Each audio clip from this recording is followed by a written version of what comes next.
Ouvrir cette conférence, cette rencontre, en remerciant tout d'abord Madame Elisabeth Beton-Doleg, ambassadrice de France près du Saint-Siège, de bien avoir accepté cette invitation de l'Institut Saint-Dominique dans le cadre de cette semaine des lycées français de l'étranger, qui, je le rappelle, nous interpelle au niveau mondial, puisqu'il s'agit de l'ensemble du réseau auquel nous appartenons, sur la thématique suivante: citoyens, citoyennes égaux et solidaires, l'éducation française pour relever les défis de demain. Alors évidemment, l'Institut Saint-Dominique n'a pas attendu et ne souhaite pas continuer à attendre que de telles thématiques soient proposées. Elle souhaite les incarner dans son projet d'établissement, mais nous accueillons avec joie l'idée d'en faire résonner, je dirais, les conséquences et les principes pendant cet entretien.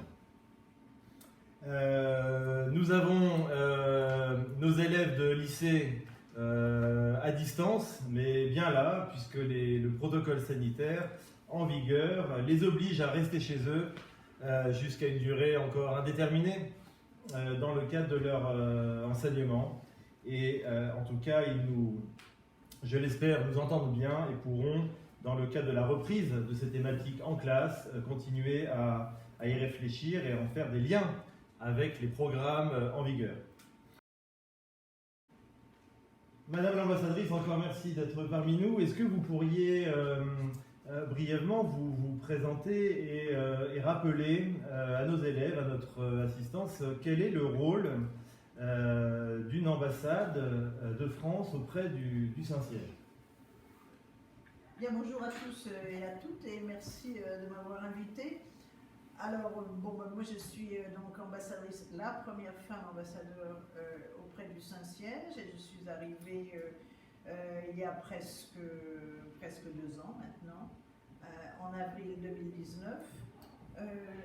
Alors, vous savez sans doute que, ou vous ne savez pas, mais que l'ambassade de France auprès du Saint-Siège, c'est la plus ancienne ambassade de France au monde, puisque les relations ont commencé dès le XVe siècle, évidemment pas sous forme d'une ambassade comme nous la connaissons aujourd'hui, mais enfin en tout état de cause, c'est une longue histoire et tout qui est évidemment lié à l'histoire de l'Ancien Régime, puis ensuite évidemment de la Révolution et de la marche vers la période moderne et contemporaine.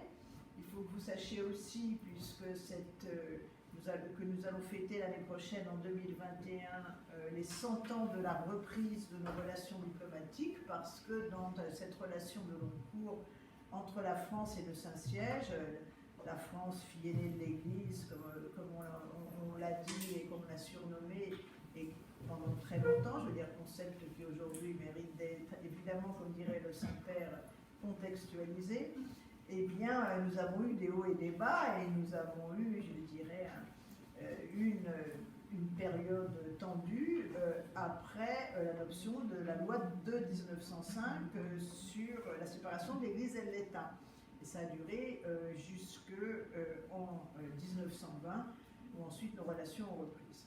Alors à quoi ça sert un ambassadeur près le Saint-Siège? Ça sert d'abord on va dire, c'est un rôle d'information des autorités françaises et au-delà sur l'activité du Saint-Siège, avec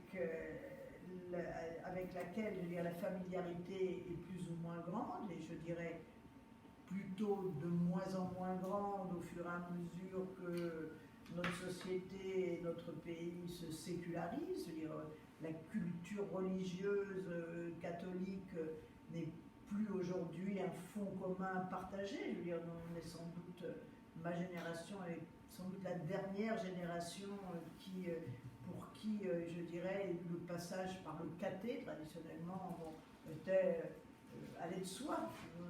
Donc ça, c'est un point. Nous avons un rôle aussi très important de porter la France auprès du Saint-Siège, je veux dire, dans toutes ses dimensions, et notamment politique et diplomatique, c'est la première, et ceci variant au gré des souverains pontifs. Il est clair qu'avec François, il y a aujourd'hui un pape qui est non seulement de plein pied dans la mondialisation, mais un pape qui prend les sujets temporels aussi au bras-le-corps dans une vision spirituelle universelle. Donc je dirais c'est un pape qui aujourd'hui, je crois, quelles que soient les convictions religieuses que l'on a ou que l'on n'a pas, dire, est une autorité morale dont les paroles et les actes portent. Et ça nous amène, ça nous fait la transition, si je puis dire, puisqu'on m'a demandé de parler du synode sur l'Amazonie et puis d'aller ensuite de mettre ça en perspective, ça nous fait un peu une transition. Moi, je suis très heureuse de parler du synode sur l'Amazonie parce que globalement, moi je suis arrivée en avril, le synode a eu lieu en octobre, donc c'était un peu, si je puis dire, une mise en situation, je veux dire, parce que le synode, bon, on dit, bon, c'est une réunion d'évêques pour discuter de sujets, bon, mais le vivre, non pas de l'intérieur, puisque tous les débats se font à huis clos, mais c'est quand même un moment extrêmement fort, et je pense que ce synode a été une expérience extrêmement forte, parce que les synodes sont souvent, enfin, il y a eu un synode sur la famille, il y a eu un synode sur la synodalité, donc plutôt sur des sujets on va dire de société ou qui intéressent l'Église au sens large, des synodes ciblés sur des espaces géographiques, c'est beaucoup plus rare. Il y en a eu un sur l'Afrique dans les années en 2009, il y en a eu un sur le Moyen-Orient, donc à un moment des zones de crise, etc. Mais l'Amazonie, c'est quand même très très loin. Je veux dire, c'est le bout du monde, l'Amazonie. C'est d'abord, je veux dire, quand on pense Amazonie, on pense nature, forêt, eau, on pense assez peu habitants. Alors pourquoi aller faire un synode sur l'Amazonie? Je crois que là on est un peu au cœur de la façon de procéder du pape François. C'est que d'abord il y a une encyclique qui rompt, qui apporte un élément novateur très important, Laudato Si, 2015, on fête donc le 5e anniversaire. Laudato Si, qu'est-ce que c'est? C'est pas une encyclique écologique, comme on le dit un peu rapidement, c'est une encyclique qui enrichit la doctrine sociale de l'Église de la dimension écologique. Et elle le fait, je dirais, d'une façon extrêmement précise, fouillée, en faisant appel à des experts, des analyses, vous trouvez des analyses sur l'eau, enfin, on est effectivement dans un texte qui, sous certains aspects, il renvoie vraiment à des enjeux aujourd'hui qui sont des enjeux compliqués, des enjeux systémiques, hein, parce que tout est interconnecté. Donc, Laudato Si est aussi quelque part, et ça rejoint cette semaine des lycées français, c'est toucher un sujet qui est fondamental, qui peut être capté d'une façon prioritairement par la jeunesse, parce que, je dirais, c'est elle qui hérite de ce monde actuel, je veux dire, qui est abîmé, pillé, maltraité par le mode de développement que les générations précédentes lui ont imprimé, parce que par définition, elle peut être un élément, et elle l'est déjà, je veux dire, moteur sur des sujets qui seront les siens, puisque c'est elle qui va devoir accepter le passif de cet héritage. Donc il y a toujours quand même, vous savez sûrement, mais il y a quand même toujours ce souci chez le pape François de toujours s'adresser à la jeunesse. La jeunesse, c'est fondamental, et c'est pas uniquement sous différentes formes, mais c'est aussi vraiment la jeunesse comme acteur. Non, c'est la conclusion de Fratelli Tutti, des conclusions, mais en gros le message c'est engagez-vous. Engagez-vous, vous ne laissez pas, si vous ne vous saisissez pas de l'histoire, elle vous passera dessus. mais engagez-vous, vous êtes les acteurs de votre destin. Alors l'Amazonie, donc je répète, Laudato Si 2015, alors j'insiste parce que le 12 décembre, donc dans quelques jours, on va fêter les 5 ans de l'accord de Paris. L'accord de Paris, vous savez, c'est cette énorme négociation qui a été conduite par la France, qui a été un très bel exemple de déploiement d'une diplomatie, puisque elle est parvenue, nous sommes parvenus, nous n'étions pas les seuls, par la construction de coalitions avec chaque continent, entre aussi bien la société civile, les États, les parlements, etc. Nous sommes arrivés à faire adopter par consensus, je veux dire, ces accords de Paris. Consensus, ça veut dire l'ensemble des États du monde. Donc, vous imaginez que c'est quand même pas très facile. Et le pape François a sorti son encyclique quelques semaines avant le dernier round des accords de Paris. C'est-à-dire qu'il a mis tout son poids, toute son autorité morale dans ce texte, et que ceci a eu un impact fort. Et d'autre part, mais ça on pourra en parler après, il a joué aussi un rôle d'acteur, je veux dire, quand il a fallu dénouer les derniers nœuds d'une négociation qui empêchait de se conclure. Donc j'y insiste parce que vous allez, dans l'actualité des jours à venir, elle va être focalisée sur l'écologie, elle va être focalisée donc, sur l'anniversaire des accords de Paris, donc 12 décembre, avec un sommet virtuel sur le climat, et puis la préparation de la COP26 qui va être préparée par les Anglais et les Italiens. Donc on est dans un continuum, mais il y a un continuum politique, si je puis dire, sur un agenda sur l'écologie, sur la lutte contre le changement climatique, et on a parallèlement l'action du pape qui pose un texte qui vaut pour tout le monde, bien sûr l'encyclique, et puis là donc on est en 2015, et puis qui va orienter la focale, qui va régler la focale sur l'Amazonie. Alors l'Amazonie, pourquoi? Parce que l'Amazonie, c'est une illustration, c'est le paradigme, si je puis dire, de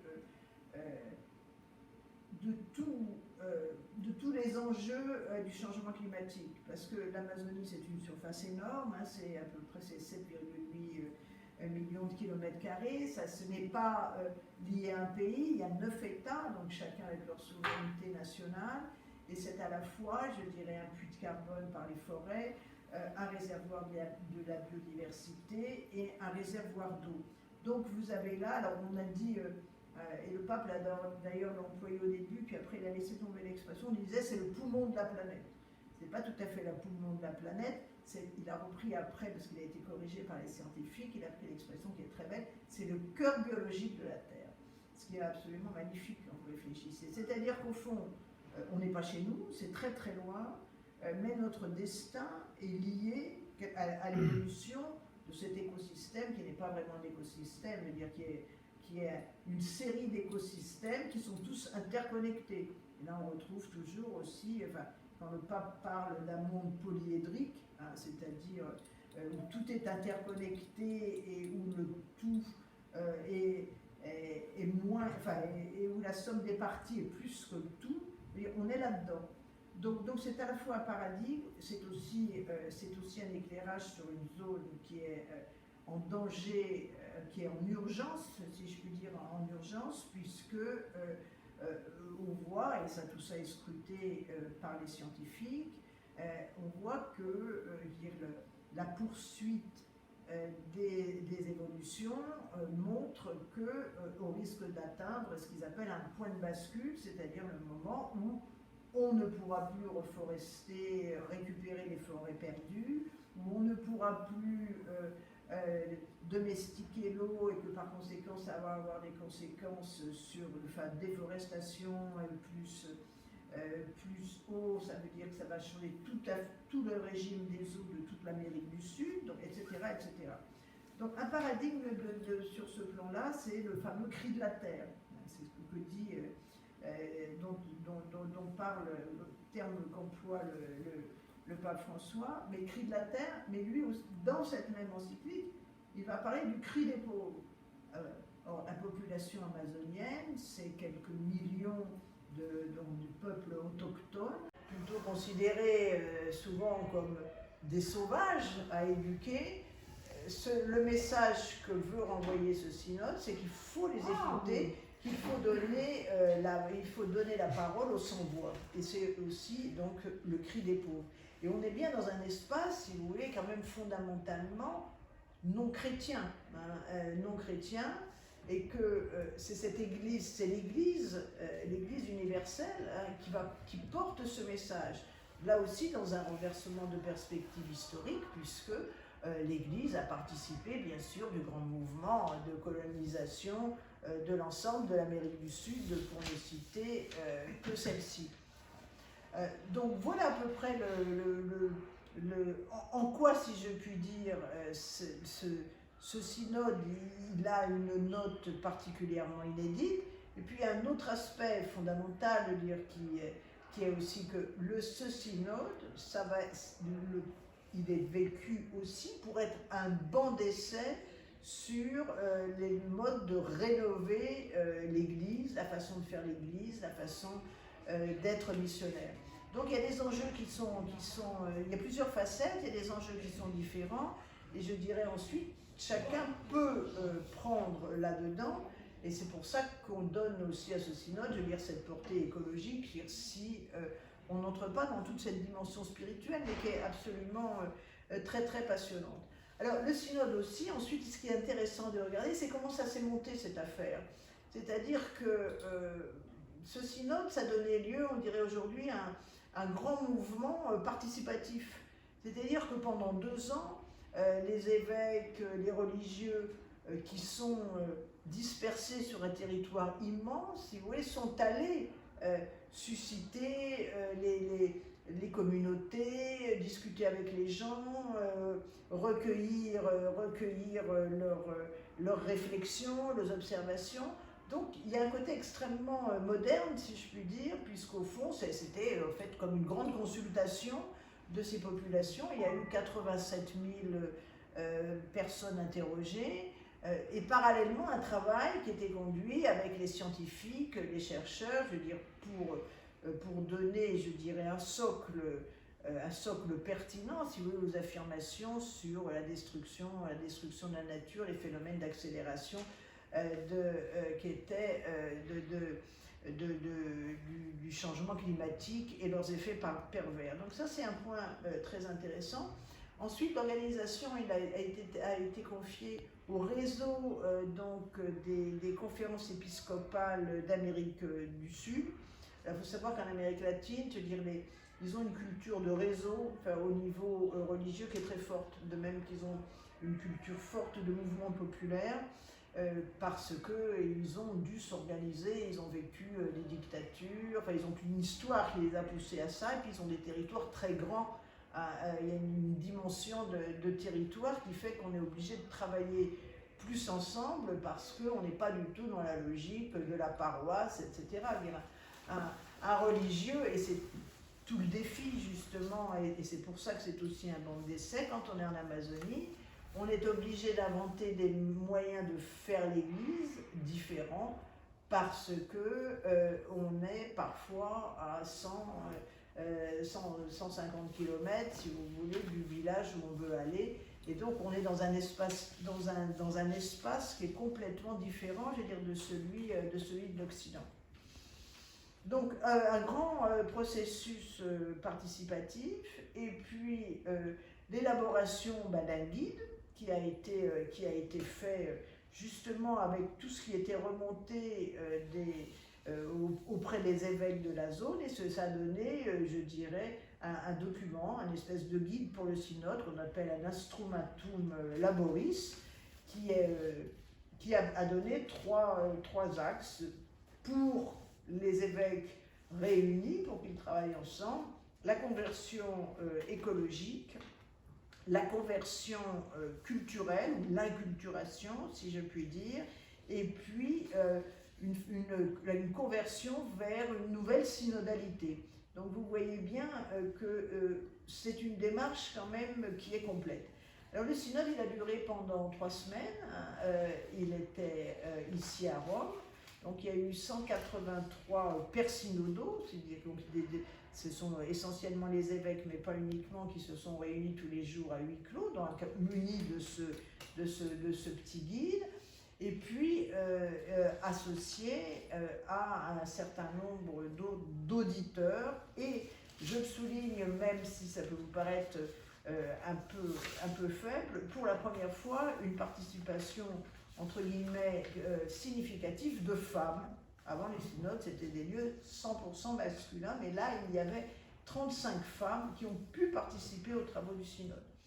Alors, et parallèlement, ça avait été conçu comme, je dirais, une espèce de fête de l'Amazonie, puisque avaient été labellisés 130 événements parallèles dans tout Rome, notamment Via della Conciliazione, dans les églises, mais aussi dans des tas d'endroits, d'ONG, d'associations, et c'était chacun venant, si je puis dire, à Rome avec des partenaires, je dirais, avec qui travailler. Donc c'était très sympathique et très, comment dire, très vivant. Très vivant, donc vous aviez des rendez-vous un peu partout, où en fonction de l'emploi du temps qui était publié, vous pouviez aller, vous pouviez pousser la porte et assister à un débat, à un échange entre les Péruviens, les Brésiliens, les Guyanais, les Français de Guyane, puisque nous sommes aussi un pays, nous faisons partie de l'Amazonie par la Guyane, et sur des tas de sujets. Donc il y avait cette espèce de bouillonnement, et c'était là aussi très symbolique, c'était la périphérie qui était au centre de Rome. Vous savez que le pape parle beaucoup de la périphérie, des périphéries, c'est en ce sens que c'est un pape de la mondialisation. Donc les périphéries étaient là, et au fond les périphéries se mélangeaient, et ça a donné, y compris pendant les grandes cérémonies du synode, on a vu à Saint-Pierre de Rome, je veux dire, des délégations qui avaient leurs vêtements traditionnels, avec les coiffes de plumes, avec les attributs de leur communauté. Bon, et ceci n'a pas forcément, d'ailleurs, plu à tout le monde, parce que certains y ont vu, si je puis dire, l'entrée aussi du paganisme, je dirais, au cœur du catholicisme, au cœur de l'Église universelle. Et alors tout ça a mariné pendant, ils ont donc travaillé à huis clos, avec là aussi, je veux dire, ce qui est une marque de fabrique, pas que de ce pontificat, parce que Jean-Paul II l'avait déjà beaucoup utilisé, avec un poids très large, un espace très large donné à la communication, que ce soit tout ce qui était retransmis bien sûr sur les médias ou sur les réseaux sociaux, mais aussi il y avait tous les jours une conférence de presse qui était retransmise en direct, donc on pouvait regarder, et cette conférence de presse ne donnait la parole systématiquement bien sûr aux évêques présents, mais aussi, je dirais, à ceux qui participaient et qui n'étaient pas évêques. Et c'est là où on avait des témoignages vraiment du quotidien, je veux dire, comment on vit en Amazonie quand on est, je le répète, quand on a un territoire énorme à couvrir, et par définition, la répartition des rôles est différente, donc on s'appuie sur les communautés. Dans les communautés, c'est souvent les femmes, donc émergence d'un rôle des femmes religieuses qui vont, entre guillemets, au-delà, je veux dire, de ce qu'elles peuvent faire si on s'en tient à la doctrine stricte de l'Église, les sages ayant un rôle d'intercession très fort, je veux dire, s'approchant un peu de celui des prêtres. Donc, et tout ça, je dirais, était expliqué avec des témoignages très forts, et qui, je pense, qui étaient reçus aussi par l'ensemble de la hiérarchie de l'Église, comme sur certains points des découvertes, mais aussi quelque chose de très pratique, hein, c'est-à-dire que des principes, des modes de faire qui ont été conçus pour un Occident chrétien ne fonctionnent pas quand on change quand on change de latitude et quand on a affaire à d'autres types de populations qui ont une autre histoire, et que la position, si je puis dire, prosélyte, n'est absolument pas la réponse que c'est, et donc c'est tout ce qu'on appelle l'acculturation, c'est-à-dire la capacité de dire à intégrer la culture de l'autre qui est posée et qui est aussi un défi. Alors il y a des très très beaux témoignages là-dessus. Enfin, toujours est-il que ce synode a eu lieu et qu'il a rendu à la fin un document final. Alors c'était très attendu parce que ce synode, entre autres sujets, c'est pas vraiment l'écologie, je veux dire, qui intéressait tous les journalistes qui étaient là, mais de savoir si le synode allait déboucher sur la reconnaissance de l'ordination d'hommes mariés. Voilà, dans la région amazonienne, grand débat derrière lequel évidemment se pose l'autre débat sur le célibat des prêtres. Ça, c'était un premier point, et de la même façon sur le rôle des femmes. Est-ce que les femmes pouvaient être équivalent de diaconesse comme dans le passé, c'est-à-dire aller avoir un vrai rôle qui leur soit reconnu sur la capacité à administrer les sacrements notamment. Les évêques sont repartis et on s'est interrogé pour savoir si le pape allait, comme d'une certaine façon, officialiser les résultats du synode par un texte qui aurait en gros force de loi, et de nouveau reposer la question sur l'ordination des hommes mariés et la question des femmes. Et bon, le pape, il a fait ce qu'il fait parfois, c'est-à-dire, ce qu'il fait même assez souvent, il lance des processus, il ouvre la voie, mais il ne conclut pas, ce qui peut être aussi considéré comme déstabilisant, mais il a produit, vous voulez mon petit livre, voilà, il a produit ce qu'on appelle une exhortation apostolique post-synodale qui s'appelle Querida Amazonia, c'est-à-dire Amazonie chérie, au peuple de Dieu et à toutes les personnes de bonne volonté. Donc vous voyez toujours ce souci d'aller au-delà, de s'adresser au-delà de la communauté chrétienne, et qui est où il ne conclut pas, où il dit en gros, eh bien, chacun va faire un peu son miel, je veux dire, de ce qui s'est passé, et les chemins vont se dessiner eux-mêmes.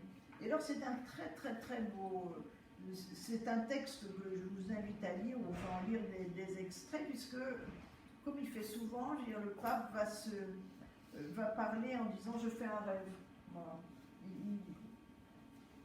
Et donc, il parle et il dit je fais un rêve social, et alors là, évidemment, il montre bien la continuité, il montre bien qu'il n'est pas, comme certains disent, un révolutionnaire, mais qui s'inscrit bien dans la doctrine sociale de l'Église. Et puis, ce rêve social emmène sur un rêve culturel. Et on retombe sur ce dont je vous parlais, cette image du polyèdre amazonien. Voilà, donc il y a des communautés qui ont chacune leur spécificité, qui ont quelque chose à dire, et dont il faut savoir tirer parti, parce que cette sagesse, c'est cette sagesse qui nous redit qu'on peut vivre en harmonie avec la nature, sans être dans une position de surplomb et de destruction, ce qui est quand même globalement le modèle occidental, et qu'à partir de ces racines communes, on peut dialoguer, et ceci débouche sur son troisième rêve, qui est le rêve écologique. Alors il y a des choses, c'est magnifique parce que tout ça est parsemé d'extraits de poèmes qui sont généralement des poèmes qui sont empruntés à des auteurs ou à la culture traditionnelle. Alors je vous en cite un par exemple qui est magnifique, je trouve. L'eau est éblouissante dans le grand Amazone qui rassemble et vivifie tout autour. Amazone, capitale des syllabes de l'eau, Père patriarche, tu es la mystérieuse éternité des fécondations, les fleuves choient en toi comme des vols d'oiseaux. Et c'est absolument superbe. ceci va puiser, je répète, sur une culture poétique des pays alentours, mais aussi une culture totalement populaire. Et le cri de l'Amazonie, par exemple, ceux qui pensaient que le fleuve était une corde à jouer se trompaient. Le fleuve est une veine très fine à la surface de la terre. Le fleuve est une corde à laquelle s'attachent les animaux et les arbres. Si vous tiriez trop fort, le fleuve pourrait déborder, etc. etc. Alors, ce synode qui n'a pas eu de réelle conclusion avec, si je puis dire, un mode d'emploi en disant on pourrait faire ceci, cela, bon, a laissé certains très déçus, trouvant que le pape n'avait pas transformé les scènes, si je puis dire. On a laissé d'autres, à l'inverse, je dirais, plus suspicieux, en trouvant qu'il avait rompu trop de frontières, et c'était quand même laissé aller, je dirais, je répète, peut-être à confondre, enfin, dans des confusions, dans une espèce d'égalisation des cultures. Et chacun est reparti, si je puis dire, et nous en sommes aujourd'hui restés là comme un jalon, en se rendant bien compte quand même que c'est un moment extraordinaire, un synode, parce que vous avez eu, 183 pères synodaux venant de toute l'Amérique latine, qui ont dialogué, je dirais, avec toute la curie. Je veux dire, donc, c'est des gens qui n'ont pas l'habitude de se voir, je veux dire, tout ça, et finalement, ça aboutit à ce qu'il y ait une constante aussi, cette nécessité, pour faire église, de monter des réseaux, de les entretenir et de les faire vivre, je dirais, de façon capillaire. Alors, voilà à peu près, je dirais, cet épisode amazonien. Alors, de là, peut-être, on peut glisser à la troisième encyclique du pape, donc, qui vient d'être publiée, qui est toute fraîche, si je puis dire, Fratelli Tutti, et qui, cette fois-ci, ne parle pas du tout d'écologie. Je veux dire, le mot d'écologie est à peine évoqué. Si vous voulez, vous avez le jalon de Laudato Si, l'homme et sa relation avec la nature, et puis maintenant on a le jalon de Fratelli Tutti, qui est aussi une encyclique qui est écrite en partie à la première personne, que le pape dit avoir écrit essentiellement avant la crise du coronavirus, mais qui en fait est aussi, je dirais, pose un diagnostic extrêmement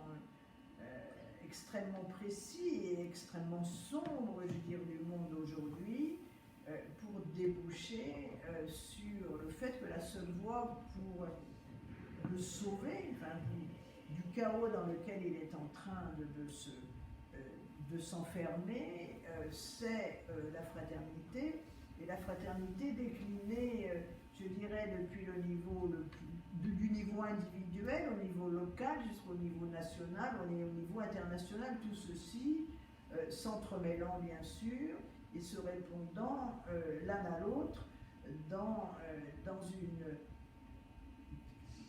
des dynamiques, dans des interrelations plus qu'une architecture, puisque tout ça est à reconstruire. Et pourquoi la fraternité ? Pourquoi la fraternité ? Parce que la fraternité repose sur la reconnaissance de l'autre, sur l'altérité, et l'altérité elle-même, je veux dire, se nourrit de l'égale dignité de tous les hommes et les femmes. Donc à partir de là, je veux dire, si vous posez ces trois briques, si vous voulez, vous pouvez tout reconstruire et vous avez des réponses, je dirais, vous avez des voies qui s'ouvrent pour essayer de retisser un monde qui soit vivable et où les rapports humains, comme les rapports politiques, comme les rapports internationaux, si vous voulez, prennent en considération ce fameux bien commun qui qui n'est plus, qu'on a perdu de vue, qui n'est plus une boussole qui permet à l'humanité, si vous voulez, de se retrouver. Et Fratelli Tutti, c'est aussi, alors c'est pas tellement un rêve, hein, c'est une encyclique politique et sociale, mais je crois qu'elles le sont toutes un peu, enfin c'est aussi une fois de plus très ancré sur le réel. Et le pape, il fait allusion à beaucoup de ses des expériences, de ses voyages donc, sur les 5 continents. Il cite aussi, il y a des extraits non seulement de discours, mais d'échanges qui ont eu lieu. Donc c'est aussi un peu une somme d'expériences sur son pontificat pour démontrer, une fois encore, je veux dire que les réponses, on les trouve à tous les niveaux, on peut les trouver à tous les niveaux et dans le monde entier. Fratelli Tutti, c'est vraiment, je crois, in fine, enfin, on pourra en débattre, si vous voulez, un message, cette fois-ci, qui est adressé à tous les hommes et les femmes, je veux dire, au-delà de leurs croyances religieuses, pour dire, écoutez, engagez-vous. Le responsable, c'est pas l'autre uniquement. Vous êtes partie prenante. Vous êtes partie prenante et ce message, il vaut aussi au premier chef, je ne sais pas selon comment il faut le positionner, pour l'ensemble de l'Église, qui doit être justement un élément de cette fraternité et se réapproprier, si je puis dire, ce chemin. Et tout ça est ainsi résumé dans un chapitre sur le bon samaritain, je veux dire, où c'est l'étranger finalement qui va sauver, qui va s'arrêter et sauver l'homme blessé pendant que le prêtre passe et ne s'arrête pas. Bon. Et on retrouve là aussi, si vous voulez, un peu toujours cette volonté d'aider l'Église à se régénérer, comme on l'a dans Laudato Si, je veux dire, quand on dit que l'Amazonie c'est aussi un banc d'essai pour faire une Église autrement. Et on a de nouveau ça aussi sur Fratelli Tutti. Voilà ce que je peux vous dire brièvement résumé, tel que moi je le perçois et je le décrypte bien sûr, mais je pense que ce qui est très important, c'est que il y a beaucoup d'espace, je veux dire, dans les encycliques du pape pour faire évoluer sa pensée. Je veux dire, ce ne sont pas des textes qui vous enferment, c'est des textes qui nous... Ça, c'est une première chose. Et puis, deuxièmement, le synode sur l'Amazonie, je dirais, est la démonstration toujours du mode de faire du pape François. C'est-à-dire, on a des textes, et après, si je puis dire, on a des travaux pratiques. Et les travaux pratiques, ce sont des petits travaux pratiques qui peuvent ensuite se répéter et lancer des processus. Parce que pour terminer, entre Fratelli Tutti, enfin après Fratelli Tutti aussi, et exercice lancé depuis plus d'1 an aussi par le pape, on a eu aussi quelque chose qui est passé un peu inaperçu parce que ça devait au départ être un grand rassemblement et c'est devenu évidemment un message vidéo, le pacte mondial pour l'éducation. Et le pacte mondial pour l'éducation, c'est toujours pareil, je veux dire, pour avoir une jeunesse qui est consciente et qui est un moteur de changement, il faut aussi lui donner des instruments. Pour lui donner des instruments, il faut lui donner une éducation. Or, l'éducation n'est pas suffisamment intégrale et par conséquent n'est pas suffisamment... Enfin, il faut donner une éducation qui donne les ferments, je veux dire, pour pouvoir avancer.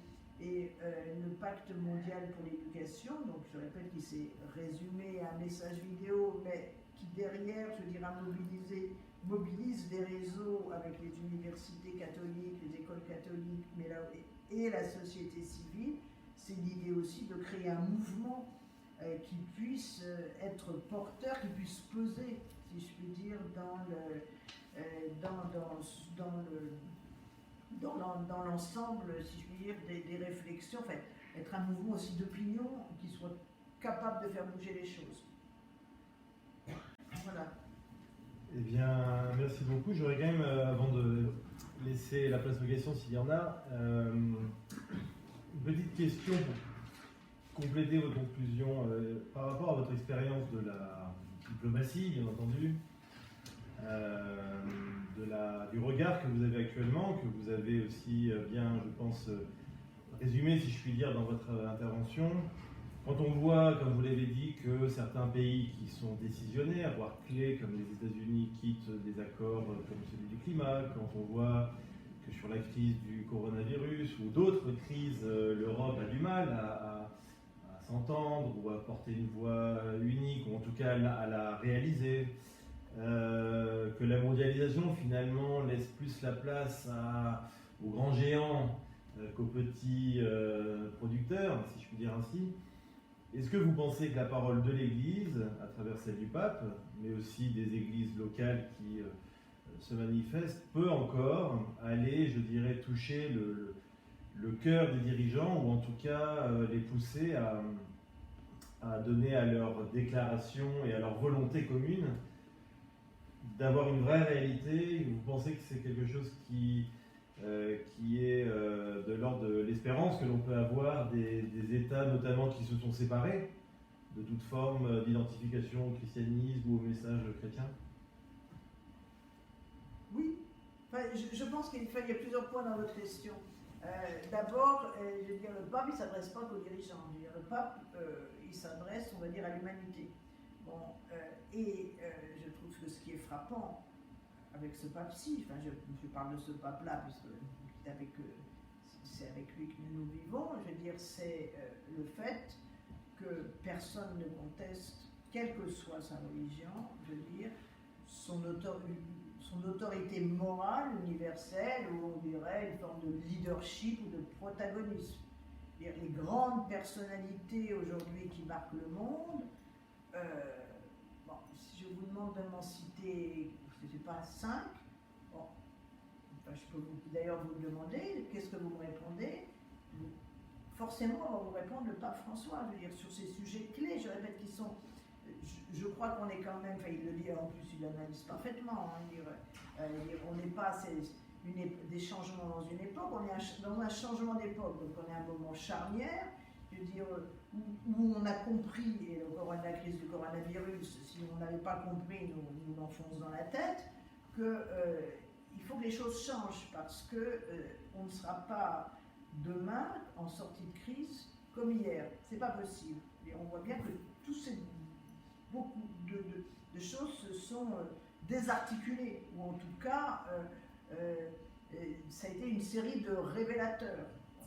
Donc par conséquent, je dirais, ce message-là, il est parfaitement intégré par le pape, et il est intégré y compris dans les moments qui ont été, on va dire, entre les plus dramatiques, je veux dire, le pire moment du confinement, donc cette fameuse image qui a bouleversé le monde, qui a frappé le monde, du pape seul le 27 avril, etc., où c'était à la fois la compassion, je veux dire, il arrivait à être en proximité avec des individus complètement dans le désarroi, mais c'était en même temps le guide. Bon, aujourd'hui, moi je lis Fratelli Tutti, si vous voulez, comme vraiment le guide. Là, c'est plus, écoutez, là, c'est maintenant, il faut y aller. Il faut y aller, engagez-vous.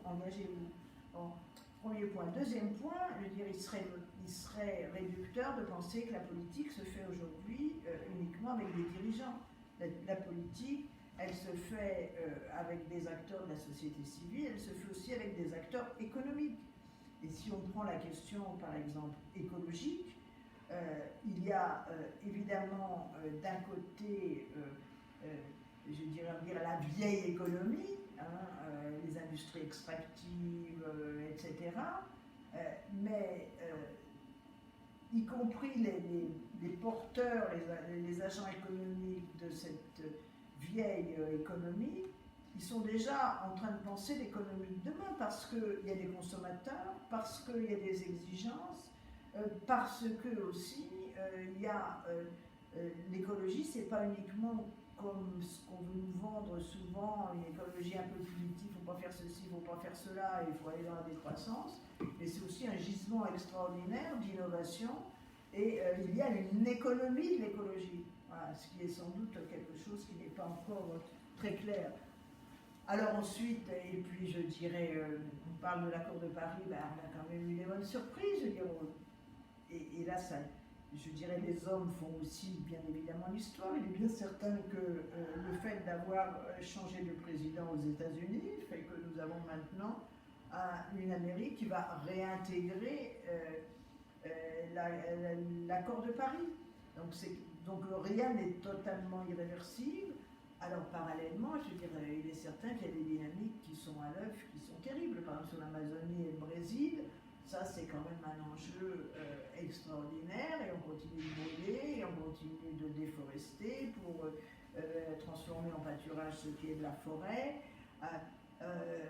Bon, oui, bien sûr, je veux dire, on est dans la tension, je dirais, mais on ne peut pas dire qu'on ne savait pas. Oui, je crois que c'est un peu comme ce que vous disiez tout à l'heure, n'attendons pas non plus de nos dirigeants, commençons par nous-mêmes, faire ce qu'il nous est possible de faire dans l'écologie immédiate, je dirais. Je crois que là, effectivement, le pape appelle vraiment les citoyens du monde entier à se remonter les manches. Je veux dire, si on attend les dirigeants, effectivement, les États-Unis ne ratifiant pas le protocole de Kyoto ou la Chine ne le ratifiant pas, voilà, ça part je pense que là, c'est vraiment, ça part de la base, c'est-à-dire des citoyens et des enfants à former aussi.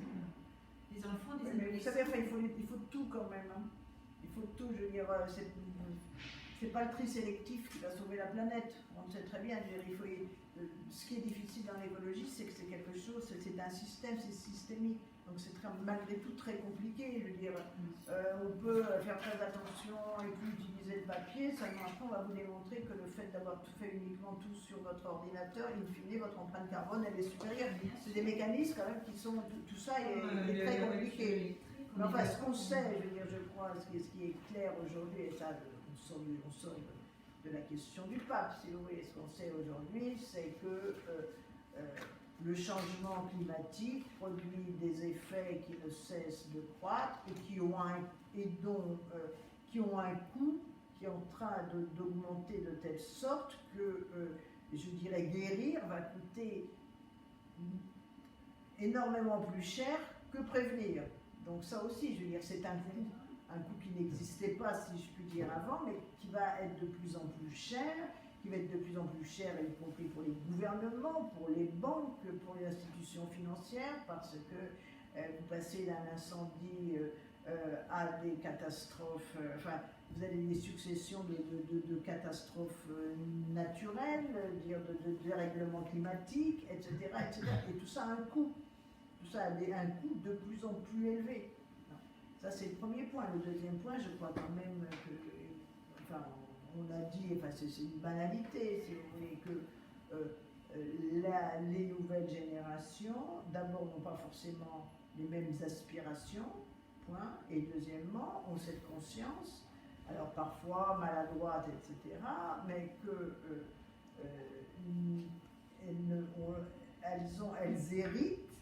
elles héritent d'un passif extrêmement lourd.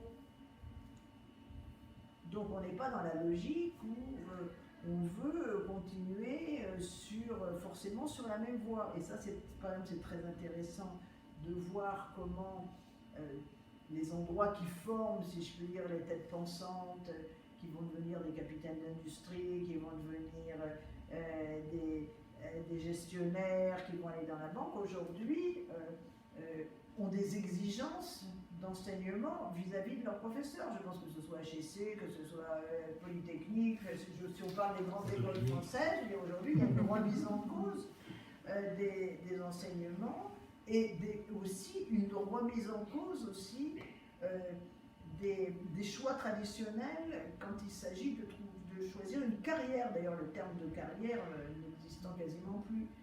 Tout ça, c'est des banalités, c'est ce qu'on vit tous les jours. Mais je crois, donc pour revenir au point de départ, je veux dire, quand vous me dites, mais est-ce que vous croyez que ça... parfois d'ailleurs, ça c'est un point de vue qui n'engage que moi, mais je pense que la parole du pape est peut-être parfois plus forte chez les non-croyants que chez les croyants. Enfin, en tout cas, il élargit, je veux dire d'ailleurs que je voyais, c'est chaque fois ça, hein, au peuple de Dieu et à toutes les personnes de bonne volonté. Lui s'adresse à toutes les personnes de bonne volonté, de même qu'il vous dit que le chrétien n'est pas forcément celui qui va à la messe tous les dimanches. Enfin bon, ça c'est très très récurrent. Oui, puis que l'évangile s'est répandu d'abord vers ceux qui n'étaient pas, a priori, ceux qui devaient recevoir en premier. C'est ça aussi, je veux dire, mais ça, c'est pas propre non plus à François. Enfin, ce retour à l'évangile, bon, simplement, il le fait de façon très récurrente et parallèlement, je dirais, il a des actions qui sont assez décapantes s'agissant du fonctionnement de l'Église. Voilà. Très bien, eh bien, écoutez, comme à moins qu'il y ait pardon. Oui, je voulais savoir quel poids, comment est-ce que vous pourriez mesurer le poids qu'un message celui-ci ou un autre du pape peut avoir sur le gouvernement français par exemple. Et j'imagine que vous jouez un rôle justement de communication entre les deux, mais dans quelle mesure est-ce que la parole du pape pèse sur les décisions du gouvernement français, que ce soit l'environnement, les migrants, tous ces thèmes qui tiennent au cœur du pape? Comment est-ce qu'on peut mesurer ça? Je vous répondrai, sur les gouvernements, oui, je veux dire, la parole du pape est écoutée. Je dirais, les zones de convergence qui sont nombreuses et qui, de mon point de vue, sont extrêmement nombreuses avec l'Europe, dire au-delà de la France, il y a quand même le seul espace, malgré même s'il a des difficultés, qui aujourd'hui essaie de s'organiser en termes de solidarité interne et de solidarité externe, par rapport à la crise, par exemple. Bon, et le Green Deal sur je dirais les objectifs écologiques. Donc tout ça, bien sûr, je veux dire, ça fait, je dirais, toutes ces convergences sont utiles et utilisées. Et à l'inverse, si vous voulez, là où il y a divergence, ça allume des clignotants et ça entraîne des exercices d'explication pour essayer sur certains sujets de les apaiser. Enfin, je prends un exemple bien connu, donc je ne révèle aucun secret. Le pape a condamné à Hiroshima la possession de l'arme nucléaire. Bon. Et avant, c'était l'utilisation. Bon. Nous sommes une puissance nucléaire et nous n'entendons pas renoncer à l'arme nucléaire que nous considérons comme, que nous gouvernons, que l'État français considère comme un instrument d'indépendance et comme un instrument de protection de sa population. Alors après, on peut discuter, on peut avoir des tas de discussions compte tenu de l'évolution, moyen de faire la guerre, etc.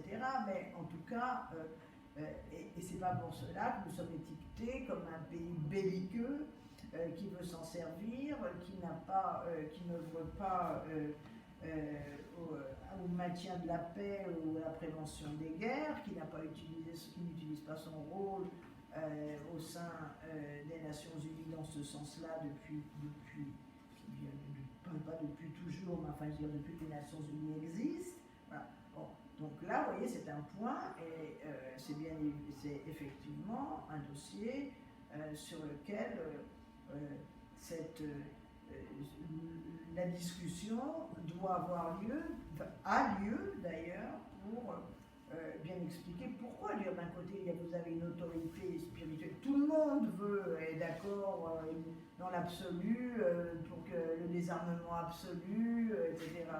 Mais quand vous êtes un dirigeant, vous avez la responsabilité de la protection de votre population. Bon, donc ce qui est autorité spirituelle, si vous voulez, diverge des responsabilités de gouvernant. On a un peu d'Amazonie dans la salle. C'est bizarre, mais bon.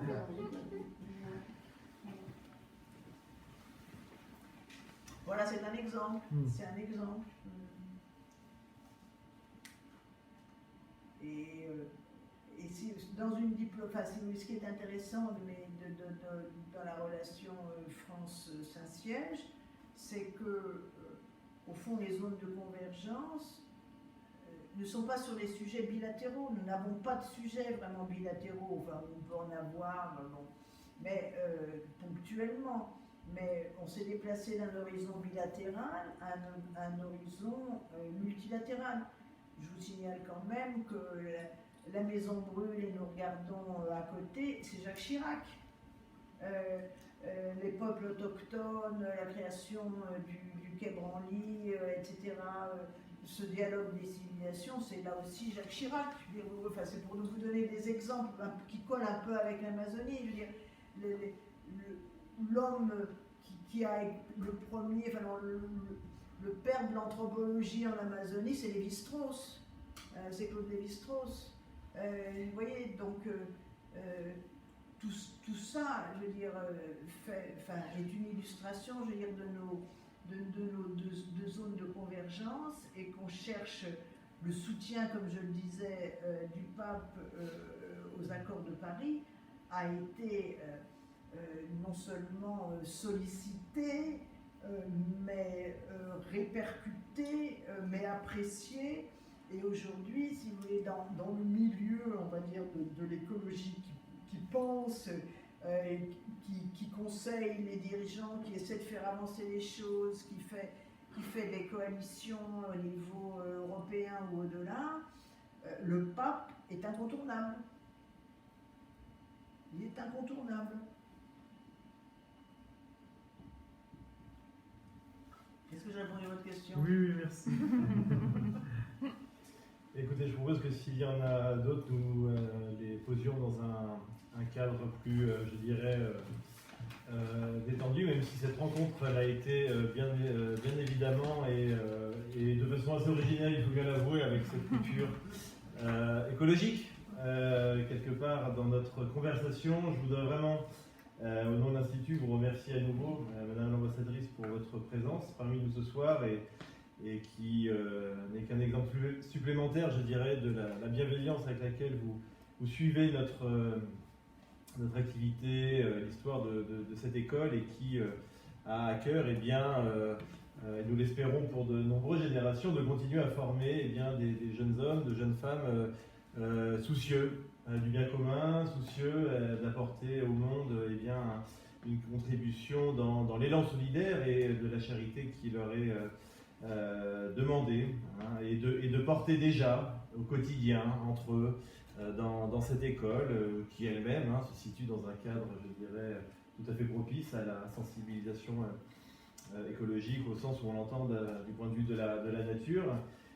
Vous reviendrez évidemment quand vous le souhaiterez dans cet institut pour nous parler à nouveau. J'espère que la prochaine fois nous aurons des élèves qui seront face à vous, je dirais, de façon physique, hein, espérons-le en tout cas le plus tôt possible. Et donc à nouveau, merci. Merci beaucoup. Merci.